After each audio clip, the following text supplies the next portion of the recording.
If you've ever felt out of place in a conversation, if you've ever looked around and wondered why people try so hard to fit in, if you've ever felt that social interactions are a pointless game you don't want to play, then this video is for you.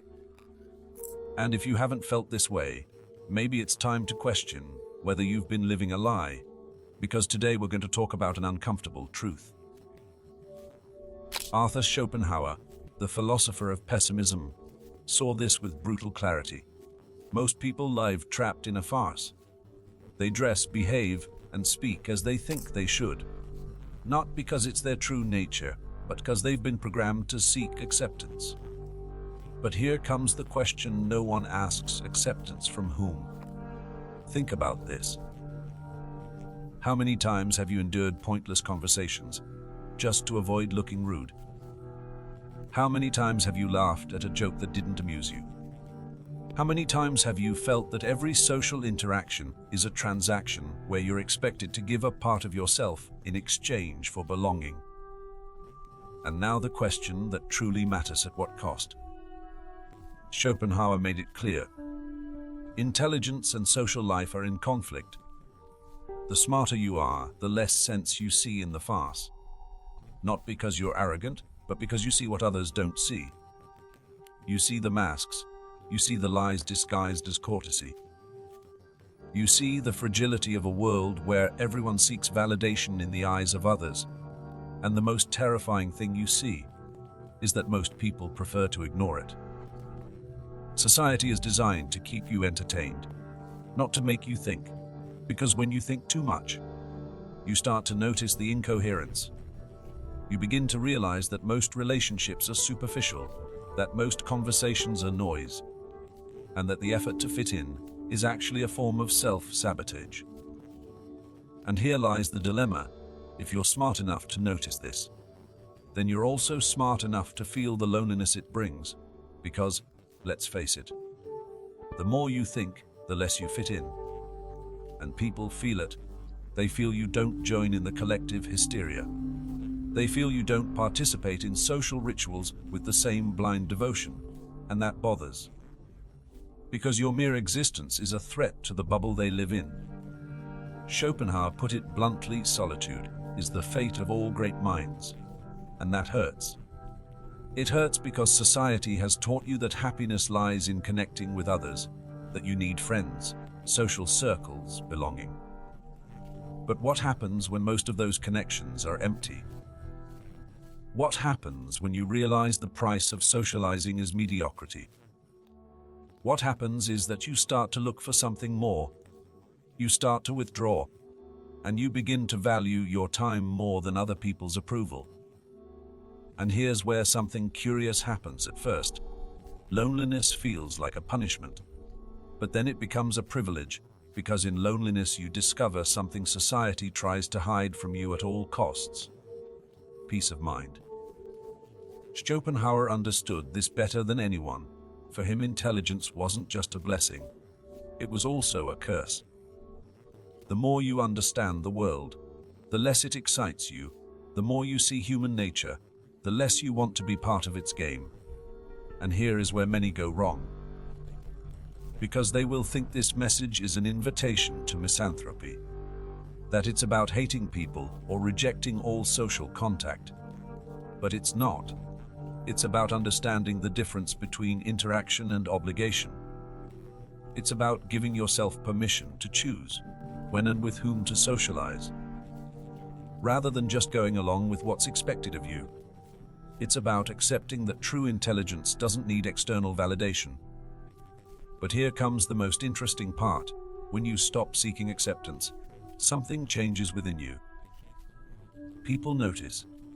They see you're not desperate to fit in, that you don't depend on their approval, that your world doesn't crumble if you're not invited to the next party. And that confuses them, because most people live trapped in the need to be seen, heard, and approved. And you, by not playing that game, become an enigma that intimidates, an enigma that intrigues. Because the irony of it all is that the less you care about social validation, the more power you have over it. True freedom begins when you no longer worry about what others think of you. So, the next time someone tells you that you should socialize more, that you should try harder to be more sociable, that you should be like everyone else, remember this. It's not you who's wrong. You're simply someone who's seen the truth, and for most people the truth is too uncomfortable to accept. And here's where it gets even more interesting. When you realize you don't need social validation, when you truly internalize that most interactions are mere theater, you start to notice something else: silence. Silence becomes your ally, and that terrifies others, because we live in a world where noise is constant. Social media, trivial conversations, news designed to provoke reactions.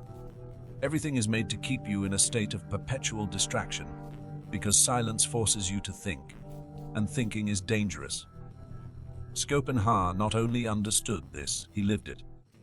He spent most of his life away from society, immersed in philosophy, music, and contemplation, and it wasn't because he hated people. It was because he understood that the noise of the world only serves to cloud the mind. And here is where most people go wrong. They confuse solitude with isolation. But there's a huge difference between being alone and being isolated. Being alone is an act of power. It's consciously deciding that you prefer depth over superficiality, that you choose quality over quantity. Being isolated, on the other hand, is a curse. It's what someone feels who wants to fit in but can't, who strives to be accepted but never achieves it. And here's the irony: the one who desperately seeks acceptance will always be rejected, but the one who rejects it by choice will never truly be alone. Because when you walk your own path, not caring about others' approval, you attract those who truly matter. People who think, who question, who don't need to fill every second of their lives with unnecessary noise. Because here's the truth: intelligence is not antisocial. What happens is that intelligence rejects the banal. Think about this: the great geniuses of history weren't antisocial. But they weren't willing to waste their time on empty conversations either. Da Vinci spent years immersed in his work without feeling the need to share every thought with the world. And he withdrew from society when he realized his way of thinking was too uncomfortable for conventional minds. Tesla worked on his inventions with an obsession that few understood, and all of them were seen as eccentric, as strange, as difficult people to deal with. Why? Because they didn't conform to the norm. They didn't follow the script of ordinary social life. Because here's the secret: social life is just a series of predictable routines designed to keep you within the system. From the moment you're born, you're taught that being accepted is the most important thing, that you need friends, that you need to be part of a group, that isolation is bad. But no one tells you that most of those groups exist only because of the fear of loneliness, not because of genuine affinity. No one tells you that many people with large social circles actually feel empty.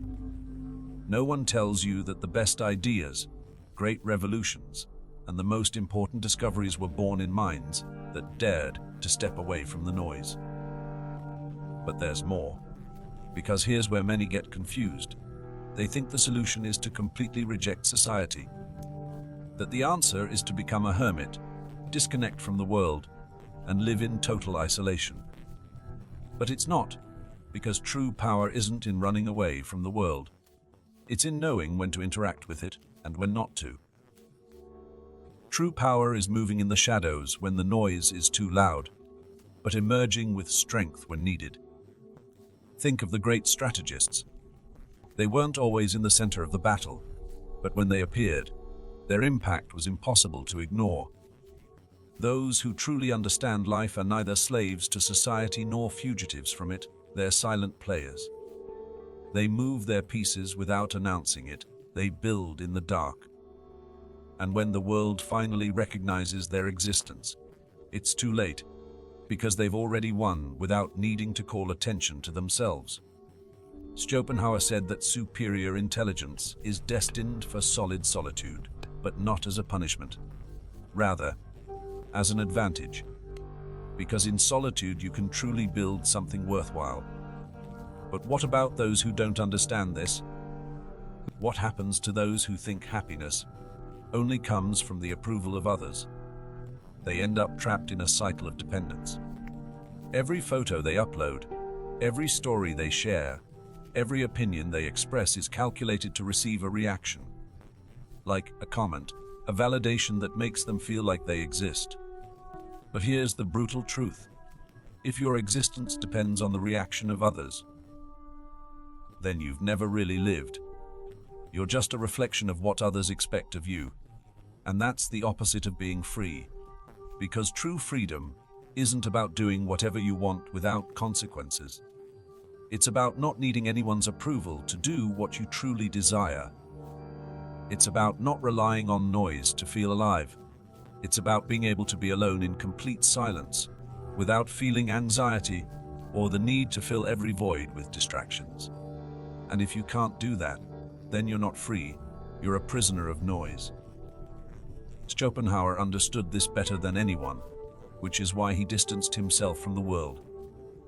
Not as an act of rejection, but as a strategy. Because only from a distance can you see reality with clarity. Only in silence can you hear your own voice. And if you've made it this far, it's because deep down you already knew. You knew that something in modern social life doesn't make sense. You knew that many of the interactions you have are mere formalities, and you knew that true growth happens not in the noise, but in introspection. Now the question is, will you have the courage to accept it? Because once you do, there's no turning back. It becomes unbearable. Trivial conversations seem absurd. The need to fit in disappears, and all that's left is the truth. The truth that solitude isn't a punishment, it's a privilege reserved only for those strong enough to endure it. You can no longer deceive yourself. You can't force yourself to enjoy what once seemed normal. You can't pretend that empty conversations fulfill you, or that external validation matters. And that's the point of no return. It's terrifying, isn't it? Because most people spend their lives trying to fit in, making silent sacrifices to be accepted, shutting down parts of their essence to avoid bothering others. But you can't do that anymore, because now you understand something that most will never understand. Life isn't about fitting in. It's about finding what truly resonates with you and having the courage to follow that path, even if it means walking alone. And here's the most brutal paradox of all. The more you dare to be yourself, the more magnetism you generate. Because people are desperate for authenticity. But very few have the courage to be authentic, and those who do, those who move without fear, those who don't need anyone's approval, are the ones who end up being followed, not because they seek it, but because true freedom is so rare, so unique, that it's impossible to ignore. And now I ask you, what will you do with this information? You can't ignore it. You can pretend you never saw this video and go back to your normal life. Keep participating in the farce. Keep adapting to the mold that was imposed on you, or you can do something much harder. You can accept the discomfort of the truth. You can embrace the idea that you'll never be understood by the majority. You can stop betraying yourself just to fit in. You can start living for yourself, not for others, because in the end there are two types of people in this world: those who adapt and those who find themselves. The majority choose the first option because it's easy. Easier, more comfortable, safer. But the few who choose the second are the ones who truly leave a mark. So tell me, what kind of person are you? If you've made it this far, I want you to leave a comment with the phrase "silence is power," because those who understand this are the ones ready to play the game of life by their own rules. And if this video made you think, if at any point you felt I was describing something you've always felt but never expressed, then subscribe, because this is just the beginning. See you in the next video.